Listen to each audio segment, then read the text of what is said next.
Hello everyone, welcome back to RK study. Friends, basic electrical engineering की जो series चल रही है उसमें आज का लेक्चर सेकंड है। इससे पहले ऑलरेडी इसमें एक पार्ट बनाया हूँ। अगर आप उस वीडियो को नहीं देखे होंगे तो उस वीडियो को देख लीजिएगा। बेसिक ऑफ इलेक्ट्रिसिटी से उसमें थ्योरी प्लस कंसेप्ट को डिस्कस किए थे और आज के भी इस सेशन में उसी के आगे हम डिस्कस करेंगे, जैसे कि ओम्स लॉ हो गया, स्टार एंड डेल्टा कन्वर्जन हो गया। इन सारी चीज़ें से संबंधित क्वेश्चन को देखेंगे या एंड उसके कंसेप्ट को देखेंगे। तो चलिए बिना किसी देरी के आज की सेशन की शुरुआत करते हैं। सबसे पहले देखते हैं ओम्स लॉ कि ओम्स लॉ क्या है। किसी भी फिजिकल स्टेट में या फिर भौतिक अवस्था में जहाँ पर तापमान मीन्स की टेम्परेचर एंड लंबाई मीन्स की लेंथ, ये दोनों क्या रहें, समान रहें। In any physical states whenever temperature and length becomes constant and voltage in the circuit means कि उस सर्किट में जहाँ पर एक रेजिस्टेंस जुड़ा हुआ है और इसी रेजिस्टेंस पे जितना वोल्टेज होगा मीन्स कि जितना पोटेंशियल डिफरेंस होगा इस सर्किट में फ्लो हुए करंट के क्या होगा, समानुपाती होगा। मीन्स कि ओम्स लॉ के थ्रू बस एक ही हम इक्वेशन को देखते हैं कि V is directly proportional to I। ये V एंड डायरेक्टली मतलब कि V is directly proportional to I कैसे आया। यहाँ पे टेम्परेचर और लेंथ क्या है, कांस्टेंट है। चाहे वो कोई भी भौतिक चीज़ें हैं वो यहाँ पे क्या शो होंगी, कांस्टेंट। फिर क्या होगा कि एक परिपथ में रेजिस्टेंस जुड़ा है, उस रेजिस्टेंस पे जितना भी वोल्टेज होगा उस सर्किट में फ्लो हुए करेंट के क्या होगा, समानुपाती होगा। मीन्स कि डायरेक्टली प्रोपोर्शनल होगा। फिर यहाँ से हम जब प्रोपोर्शनैलिटी को हटाएंगे तो क्या हो जाएगा, V is equal to I R. V यहाँ पे क्या है, वोल्टेज, I क्या है, करेंट एंड R क्या है, रेजिस्टेंस इन द सर्किट। तो ओम्स लॉ के थ्रू हम ये देखते हैं। ओम्स लॉ ये भी कहता है कि जितने भी सर्किट ओम्स लॉ को फॉलो करते हैं वो क्या होते हैं, लीनियर होते हैं। अब लीनियर से यहाँ पे सीधा सा मतलब एक ही चीज़ आता है कि जो भी हम ग्राफ पढ़ते हैं, एक्सिस पढ़ते हैं, जिसमें से क्या होता है Y axis and X axis. मान लीजिए कि वाई एक्सिस पे यहाँ पे क्या है, वोल्टेज है और एक्स एक्सिस पे क्या है, आई मीन्स की करेंट है। तो लीनियर का मतलब क्या हुआ कि straight line passes through the origin. Origin यहाँ पे क्या है, जीरो पे। यहाँ से जब भी एक स्ट्रेट लाइन पास होगी उसको हम क्या कहेंगे, उस सर्किट को लीनियर सर्किट कहेंगे। क्लियर है। तो जैसे भी जितना भी जैसे वोल्टेज बढ़ेगा वैसे वैसे क्या होगा, इसमें करंट भी बढ़ेगा। और मैं सबसे पहले ही बताया कि टेम्परेचर और लेंथ क्या है, यहाँ पे कांस्टेंट है। क्लियर है। अब देखिए टेम्परेचर भी कांस्टेंट हो गया, क्या बोलते हैं, टेम्परेचर कांस्टेंट हो गया, लेंथ भी कांस्टेंट हो गया, तो रेजिस्टेंस भी क्या हो जाएगा, कांस्टेंट हो जाएगा। तो ओम्स लॉ यही कहता है कि रेजिस्टेंस क्या रहेगा, कांस्टेंट रहेगा, टेम्परेचर कांस्टेंट रहेगा और लेंथ कांस्टेंट रहेगा और भी क्या होगा, I के डायरेक्टली प्रोपोर्शनल होगा। फिर नेक्स्ट आता है पावर कैलकुलेशन इन DC। पावर कैलकुलेशन इन DC सर्किट। अब देखिए पावर के आप 2-3 फार्मूला ऑलरेडी पढ़े होंगे, जैसे कि P इज इक्वल टू होता है I स्क्वायर R। क्लियर है। या फिर P इज इक्वल टू क्या होता है, VI, आप पढ़े होंगे। अब देखिए कि I स्क्वायर R कैसे आया, या फिर P is equal to VI कैसे आया, या फिर एक होता है P is equal to V square upon R, V square upon R। तो एक एक करके देखते हैं कि ये जो पावर के तीनों फार्मूले हैं, एक वर्क के भी टर्म में आता है P इक्वल टू W/T, लेकिन वो चीज़ें अलग हैं। तो ये सबसे पहले देखते हैं कि जो पावर के तीनों फार्मूले हैं वो कैसे एक दूसरे से मिले जुले हैं। देखिए सबसे पहले था P is equal to VI। Ohm's law को यहाँ पे यूज कीजिए। V इज इक्वल टू हम लोग क्या पढ़े हैं, IR। ठीक, V is equal to IR। तो यहाँ पे V इज इक्वल टू मैं IR डायरेक्ट लिख दे रहा हूँ और पहले से ही यहाँ पे I है, तो I इंटू I क्या हो जाएगा, I स्क्वायर R। ठीक, यहाँ से क्या हुआ, एक फार्मूला हमको मिल गया कि जब भी हम P = VI को यूज किए, यहाँ पे हमको क्या मिल गया, I स्क्वायर इंटू R। अब ये देखते हैं कि V स्क्वायर अपन R कैसे मिलेगा। तो फिर से आप ओम्स लॉ को यूज कीजिए, V = IR। यहाँ से क्या कीजिए कि I की वैल्यू निकाल दीजिए, तो V अपन क्या हो जाएगा, R हो जाएगा। इसी V अपन R को किस फार्मूले में यूज कीजिए, V × I वाले फार्मूले में। ठीक है, यहाँ पे क्या कीजिए, I की वैल्यू पुट कर दीजिए बस, तो क्या हो जाएगा, P = V तो पहले से ही है, और V अपन क्या हो जाएगा, यहाँ पे R हो जाएगा। तो एक भी ये रहा और एक भी ये रहा, तो क्या हो जाएगा, V स्क्वायर अपन R। तो ये बस मैं समझाने के लिए लिखा हूँ, आप बस तीनों फार्मूले को याद कर लीजिएगा सिंपली, बाकी ऐसे डेरिवेशन की कोई ज़रूरत नहीं है। तो जब भी मतलब मान लीजिए कोई सर्किट में आपको वोल्टेज दिया है, रेजिस्टेंस दिया है, तो आप ये वाले फार्मूले को यूज कीजिए। किसी सर्किट में करंट दिया है, रेजिस्टेंस दिया है, तो आप P = I स्क्वायर R वाले फार्मूला को यूज कीजिए, ऐसे आसानी से कर सकते हैं। कभी भी दो चीज़ें दिया रहेगा तो तीसरी चीज़ों को ज्ञात कर सकते हैं। फिर कोई चौथी चीज़ें पूछा है तो उसको भी दूसरा फार्मूला यूज करके ज्ञात कर सकते हैं। तो ये था power calculation in the DC circuit. फिर नेक्स्ट आता है star to delta conversion. Most important topic है और एग्जामिनर का फेवरेट टॉपिक है। सबसे ज़्यादातर क्वेश्चन इसी से पूछ लेता है और थोड़ा सा घुमा देता है। इसमें ज़्यादातर स्टूडेंट क्या करते हैं कि बस ये देख लेते हैं ना कि मतलब R1, R2, R3 की वैल्यू सेम दिया है तो RA, RB और RC को आसानी से ज्ञात कर सकते हैं। बट कभी कभी एग्जामिनर क्या कर देता है कि RA, RB और RC की वैल्यू अलग दे देता है। फिर उस टाइम पे हमको कैसे इसकी वैल्यू निकालना है उसको देखेंगे।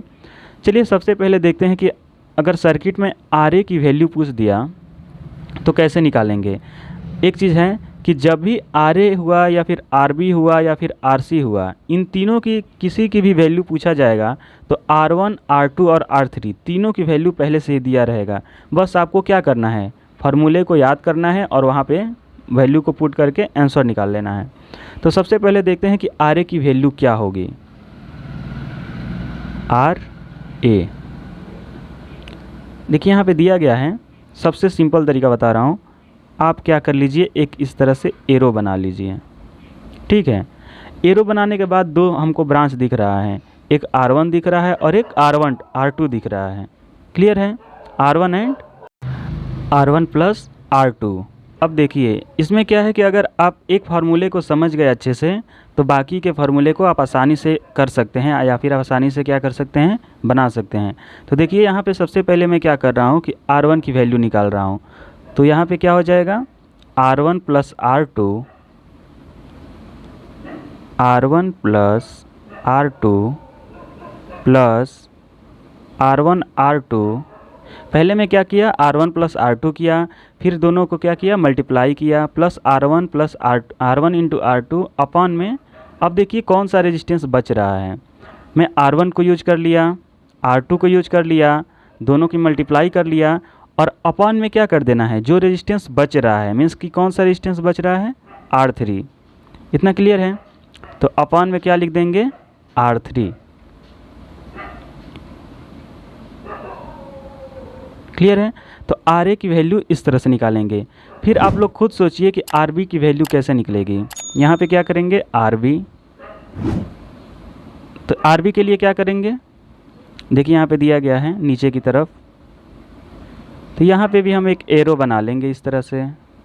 फिर R2 दिया गया है प्लस R3 करेंगे, तो R2 प्लस R3। अब R2 प्लस R3 कर लिए तो यहाँ पे क्या करेंगे, फिर R2 इंटू R3 करेंगे। अब यहाँ पे देखना है कि कौन सा रेजिस्टेंस बच रहा है जस्ट उसके अपोजिट में। तो R2 एंड R3 को जब हम यूज कर लिए तो अपॉन में क्या लिखेंगे, यहाँ पे R1 लिखेंगे। तो डायरेक्ट आप यहाँ पे क्या कर लेंगे, उसको नोट कर लेंगे, अपॉन में R3। इस तरह से क्या हो जाएगा, RB का भी फार्मूला आ जाएगा। नेक्स्ट देखते हैं R3 को कैसे निकालेंगे। सॉरी आरसी को, आरसी के लिए देखिए फिगर को समझिए। सबसे पहले हम इसकी बात कर रहे हैं आरसी की। आर एंड आर बी आसानी से हो गया। फिर यहाँ पे भी हम क्या करेंगे, एक इस तरह से एरो बना लेंगे। ये एरो बस समझने के लिए मैं बना रहा हूँ, तो यहाँ पे एरो बना लिए। फिर इसको देख रहे हैं कि एरो में दो ब्रांचें आ रही हैं, एक R1 आ रहा है और एक R3 आ रहा है। तो दोनों को क्या करेंगे, नोट करेंगे।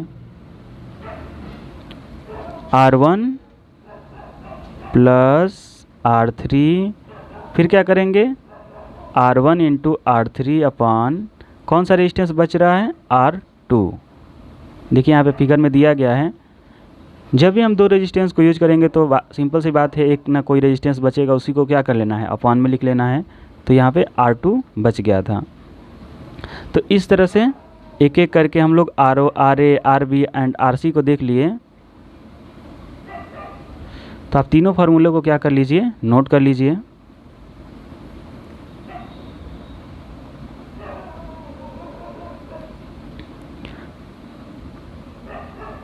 ये केस क्या था, जब भी हम क्या करेंगे, स्टार से डेल्टा में कन्वर्ट करेंगे, स्टार टू डेल्टा कन्वर्जन। अब हम देखते हैं एक चीज़ और इसमें देख लीजिए कि मान लीजिए कि R1, R2 और R3 तीनों की वैल्यू सेम दिया गया है। जैसे कि मैं एक एग्जांपल के तौर पे देख लिया कि R1, R2, R3 तीनों की वैल्यू क्या दिया गया है, 6 ओम दिया गया है। तो अगर आपसे एग्जामिनर पूछ दे कि RA, RB या फिर RC की वैल्यू क्या होगी, तो आपको कुछ नहीं करना है, बस क्या कर देना है, सिंपली इंटू 3 कर देना है। ठीक है, इंटू 3, तो 6 दिया रहेगा और उसमें 3 से मल्टीप्लाई कर देना है, मीन्स कि 18 ओम। तो RA की वैल्यू क्या हो जाएगा, 18 ओम। ये केस तब लगेगा जब तीनों रेजिस्टेंस सेम होंगे, नहीं तो आप फार्मूले के अकॉर्डिंग करेंगे। अब नेक्स्ट देखते हैं। देखिए यहाँ पे पहले से भी फार्मूला लिखा हुआ था, आप ऐसे भी नोट्स कर सकते हैं। R1 plus R2 plus R1 R2 अपन R3।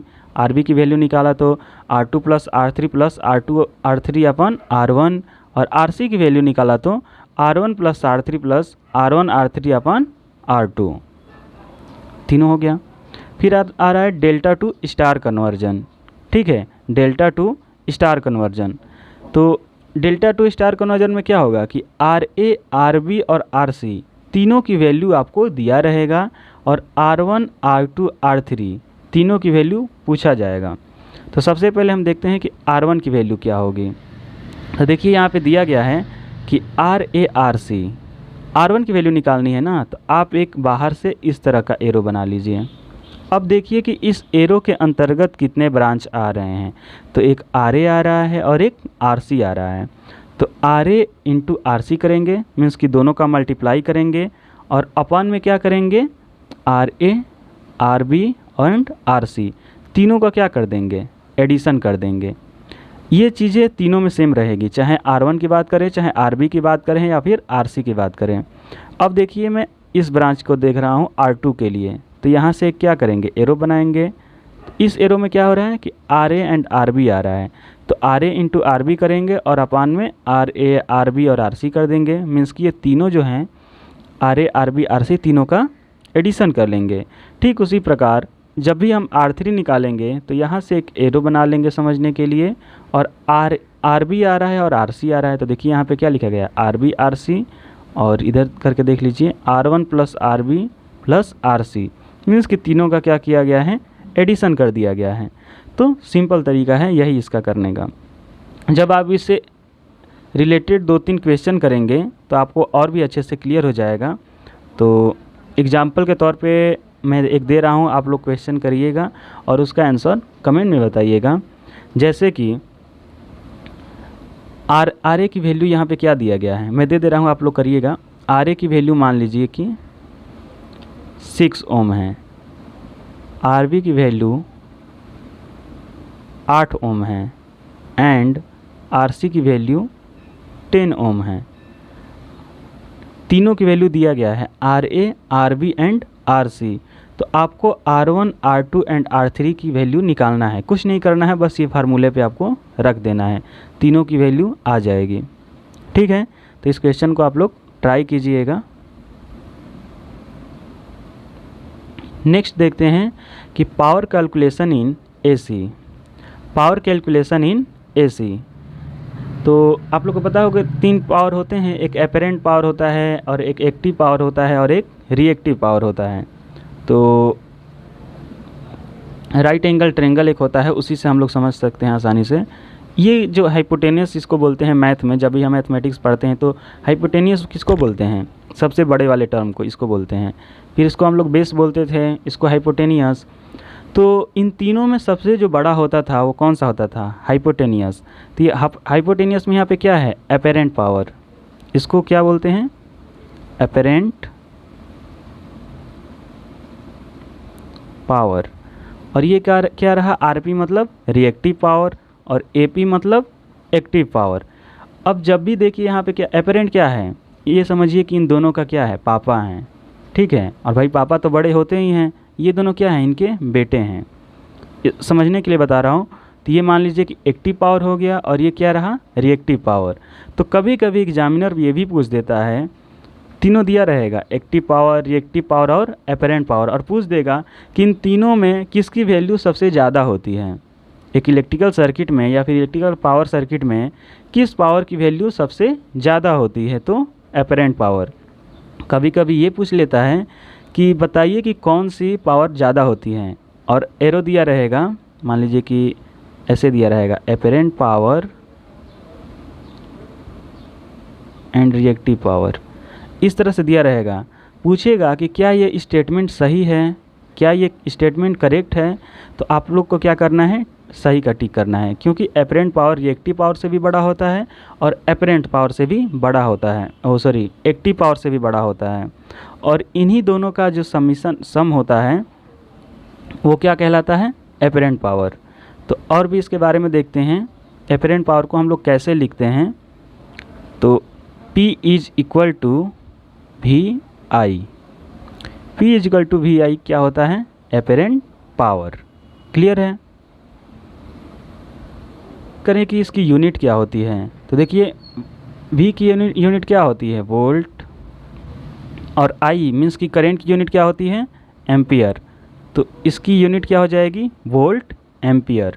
नेक्स्ट आता है एक्टिव पावर। तो एक्टिव पावर की वैल्यू क्या होती है, total P is equal to V I और cos phi, V I into cos phi. Clear है। और जो एक्टिव पावर है इसकी यूनिट क्या होती है, वाट। सबसे ज़्यादा जो एक्टिव हम वैल्यू निकालते हैं किसी भी इलेक्ट्रिकल सर्किट में, तो हम एक्टिव पावर की भी वैल्यू निकालते हैं। देखिएगा आप लोग सबसे ज़्यादा यूज कौन सा फार्मूले का करते हैं, P equal to V I cos phi. तो कॉस फाई यहाँ पे क्या है, पावर फैक्टर है। अगर आप यहाँ से कॉस फाई, कोई सर्किट में पावर फैक्टर भी निकालना हो तो डायरेक्ट आप cos phi equal to P upon V I भी कर सकते हैं, या फिर कॉस फाई का एक और फार्मूला होता है R अपन जेड। तो इस पावर की यूनिट क्या होती है, वाट, जिसे W से डिनोट किया हूँ, आप लोग समझ जाइएगा, वाट। नेक्स्ट आता है रिएक्टिव पावर। तो जैसे एपेरेंट पावर में हम देखें कि P equal to V I होता है, एक्टिव पावर में देखें कि V equal to V I sine phi होता है, कॉस फाई होता है। ठीक उसी प्रकार रिएक्टिव पावर में हम क्या देखेंगे, P is equal to V I sine phi. Clear है, V I into sine phi. और रिएक्टिव पावर की यूनिट क्या होती है, कभी कभी यूनिट भी पूछ लेता है, क्योंकि देख रहे हैं आप तीनों की यूनिट अलग अलग हैं। बात वही है, मीन्स कि जो रिजल्ट मिलेगा उस तीनों का सेम ही है, लेकिन वैल्यू यूनिट क्या देख रहे हैं, अलग अलग हम लोग देख रहे हैं। तो इसकी यूनिट क्या होती है, V A R, V A R. तो ये क्या था, रिएक्टिव पावर। नेक्स्ट आता है टॉपिक करंट डिवीजन रूल, जिसे शॉर्टकट में CDR भी बोलते हैं, करंट डिवीजन रूल। जब भी हम नेटवर्क को सॉल्व करते हैं तो करंट डिवीजन रूल बहुत ही इंपॉर्टेंट हो जाता है। तो देखिए करंट डिवीजन रूल और वोल्टेज डिवीजन रूल में बस थोड़ा सा अंतर है। अगर आप किसी भी रूल को अगर अच्छे से समझ लिए तो दूसरा वाला रूल अपने आप ही आपको आ जाएगा। इस सर्किट में क्या किया गया है कि दो रेजिस्टेंस हैं R1 एंड R2, दो करंट दोनों रेजिस्टेंस में जा रहा है जो कि पैरेलल में जुड़े हैं। तो भाई सिंपल सी बात है कि करंट अलग अलग होगा, जिसे I1 एंड I2 से डिनोट किया गया है और टोटल करंट दिया गया है I। तो मेरा क्वेश्चन ये है कि R1 में करंट कितना जा रहा है, मीन्स कि I1 की वैल्यू क्या होगी। करंट डिवीजन रूल का मतलब यही होता है कि दो अलग अलग या फिर तीन अलग अलग जितने भी ब्रांच हैं, उस सभी ब्रांचों की एक इंडिविजुअल करंट की वैल्यू हम क्या कर सकते हैं, करंट डिवीजन रूल के माध्यम से ज्ञात कर सकते हैं। तो इस सर्किट में देखिए कैसे करते हैं, I1 की वैल्यू निकालते हैं। तो I1 की वैल्यू जब भी निकालेंगे तो क्या होगा, टोटल करंट जिसे मैं I से डिनोट कर दिया into opposite resistance upon total resistance. ठीक है, फॉर्मूला क्या है कि I1 equal to total current into opposite resistance upon total resistance. देखिए यहाँ पे मैं बात किया हूँ I1 की, और फार्मूले में मैं यही लिखा हूँ कि टोटल करेंट मीन्स कि टोटल करेंट क्या हुआ, I हो गया, फिर अपोजिट रेजिस्टेंस इस सर्किट के कौन से अपोजिट में आ रहा है, यही आ रहा है, तो अपोजिट रेजिस्टेंस R2, और फिर मैं लिखा हूँ कि टोटल रेजिस्टेंस मीन्स कि R1 प्लस R2। इतना क्लियर है ना। तो यहाँ पे हम लोग वैल्यू लिख लेंगे। टोटल करंट मीन्स कि I हो गया, अपोजिट रेजिस्टेंस मीन्स क्या हो गया कि R2 हो गया, और टोटल रेजिस्टेंस मीन्स क्या हो गया R1 प्लस R2। तो यहाँ से हमको क्या मिलेगा, वैल्यू I1 का। ठीक इसी प्रकार I2 की भी वैल्यू लिख लेंगे। जब I2 की वैल्यू लिखेंगे, आप लोग नोट कर लीजिए, मैं बता दे रहा हूँ। जब I2 की वैल्यू लिखेंगे तो क्या होगा, टोटल करंट क्या दिया गया है सर्किट में, I दिया गया है। फिर I2 के अपोजिट में कौन सा रेजिस्टेंस जुड़ा है, तो R1 जुड़ा है, तो I इंटू R1, और अपान में क्या होगा, टोटल रेजिस्टेंस मीन्स कि R1 प्लस R2 हो जाएगा ना। तो ट्राई कीजिए और इससे संबंधित एक दो न्यूमेरिकल को करिएगा।